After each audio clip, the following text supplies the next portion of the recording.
یہ ماہ مبارک حضور صلی اللہ علیہ وسلم کی سیرت مطہرہ سے ایک بڑا گہرا تعلق رکھتا ہے۔ حضور کی ولادت باسعادت بھی اسی ماہ مبارک میں ہوئی، اگرچہ تاریخ کے بارے میں اختلاف ہے۔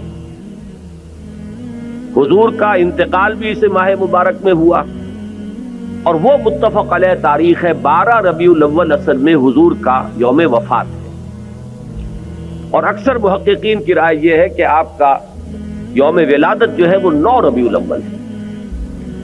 یہی وجہ ہے کہ مجھے یاد ہے کہ ہمارے بچپن میں اس دن کو جو لوگ کچھ تھوڑا بہت مناتے بھی تھے تو 12 وفات کے نام سے در حقیقت یہ نام یاد کیا جاتا تھا۔ حضور صلی اللہ علیہ وسلم کی وفات کا دن ہے، کچھ کھانا پکا کر کچھ غریبوں کو مساکین کو کھلانا، یہ در حقیقت چیز تھی کہ جو اب ہوتے ہوتے اس نے بہت ہی ایک دوسری صورت اختیار کر لی ہے۔ اب یہ ایک جشن بن گیا۔